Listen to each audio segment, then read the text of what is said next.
जय भोलेनाथ। भगवान शिव और माता पार्वती की कृपा सदा सर्वदा आप पर बनी रहे।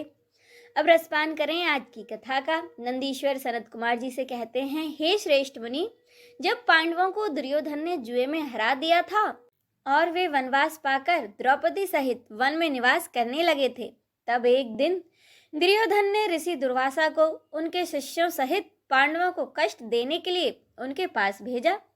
दुर्वासा ऋषि अपने 1000 शिष्यों को अपने साथ लेकर पांडवों की कुटिया में पहुंच गए और युधिष्ठिर से बोले कि हम स्नान करने जा रहे हैं, इतने में आप हम सबके लिए भोजन का प्रबंध कीजिए।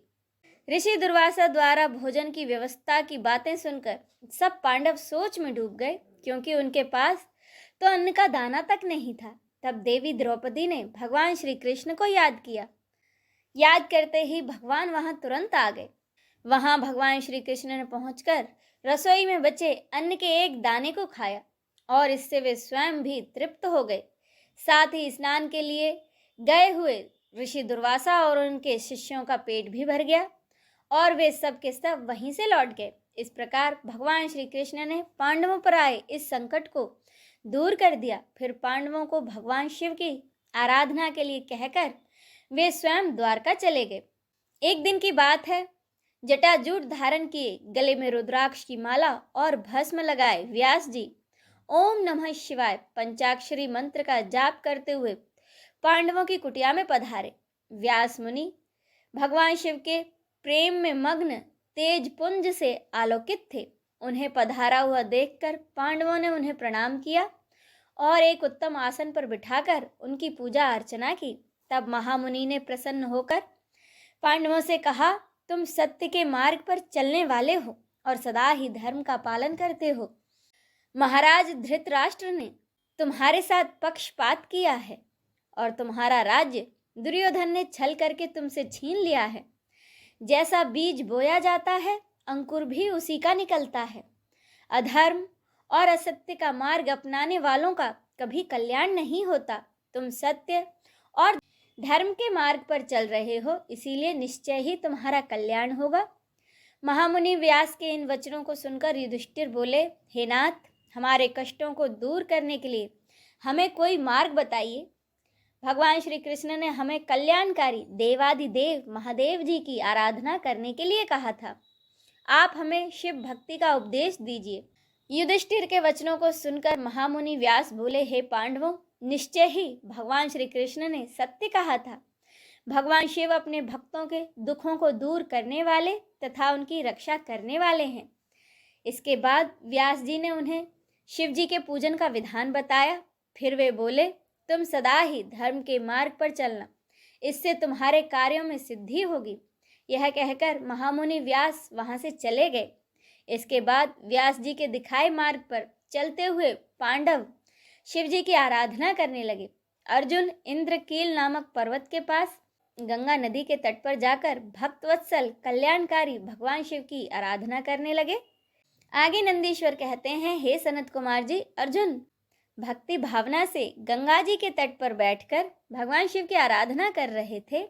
शिव मंत्र के जाप से उनका अतुल तेज प्रकाशित हो रहा था। पांडवों को अर्जुन का तेज देखकर विजय में कोई संदेह न रहा। जब अर्जुन तपस्या करने के लिए उनसे दूर गए, तब अर्जुन के वियोग से द्रौपदी और अन्य पांडव बड़े दुखी थे, परंतु उनके मन में अटूट विश्वास था कि भगवान शिव की भक्ति से उनका निश्चय ही कल्याण होगा। उनके दुख को जानकर एक बार व्यास जी फिर उन्हें समझाने के लिए उनके पास आए।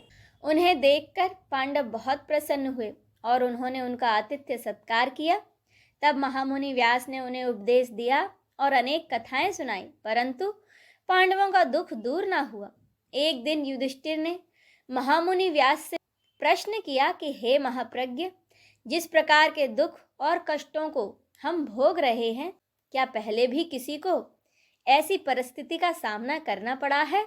युधिष्ठिर के इस प्रश्न को सुनकर व्यास मुनि कहने लगे कि पांडवों, निश्चय ही तुम्हारे साथ कौरवों ने छल किया है, परंतु अनेक सिद्ध पुरुषों ने इससे भी अधिक दुखों को हंसते हंसते झेला है।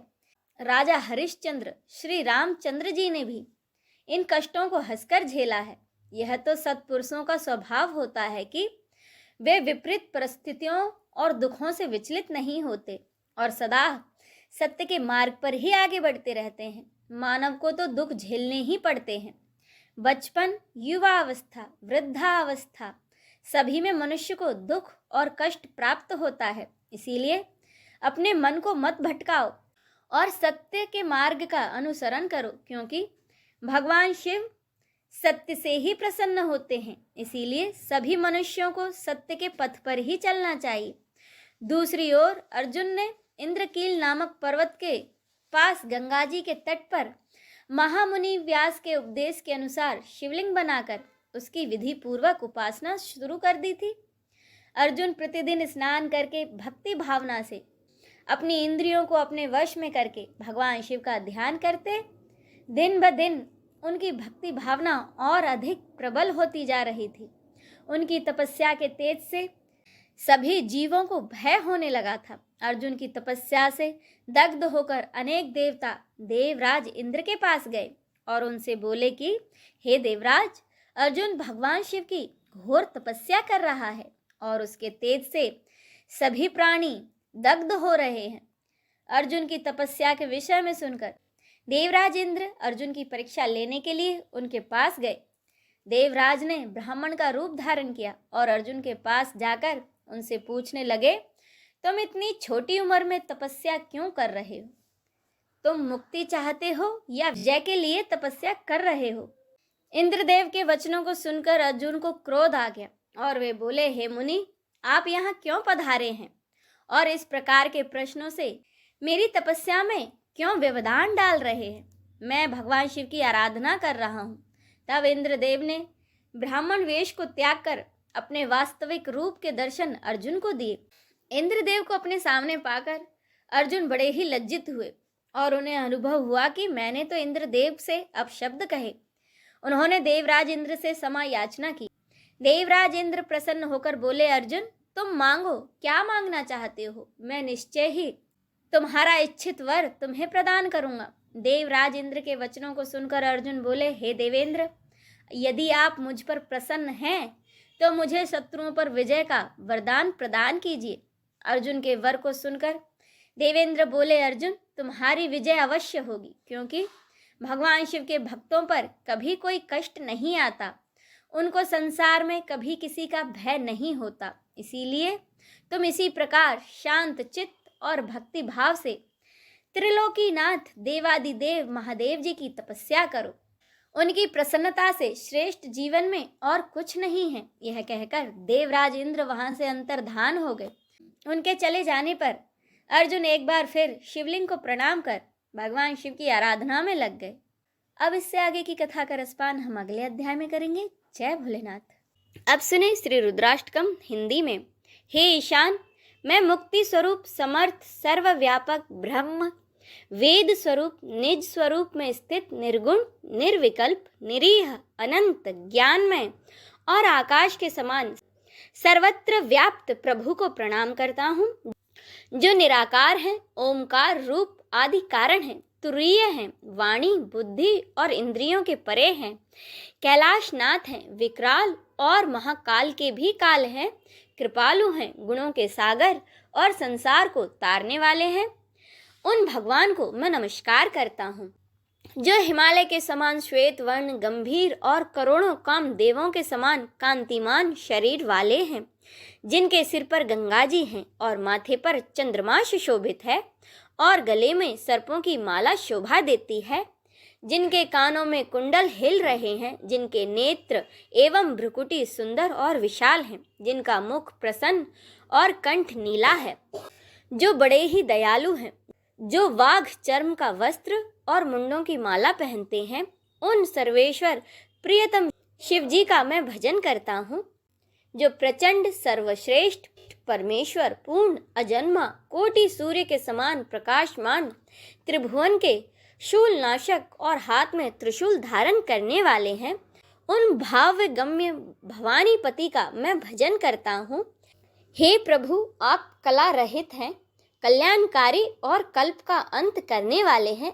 आप सर्वदा सत्पुरुषों को आनंद देते हैं। आपने त्रिपुरासुर का नाश किया था। आप मोहनाशक और ज्ञान देने वाले परमेश्वर हैं। कामदेव के शत्रु, आप मुझ पर प्रसन्न हो। मनुष्य जब तक उमाकांत महादेव जी का भजन नहीं करते, उन्हें इस लोक या फिर परलोक में कभी सुख तथा शांति की प्राप्ति नहीं होती और न उनका संताप ही दूर होता है।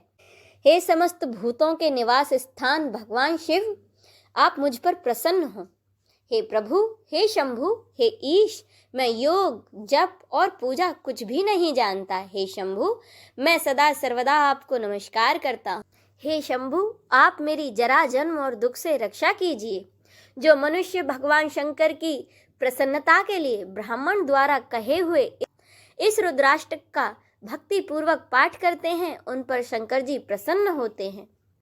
इसी के साथ श्री गोस्वामी तुलसीदास द्वारा रचित श्री रुद्राष्टकम संपूर्ण होता है। बोलिए भगवान शंकर की जय।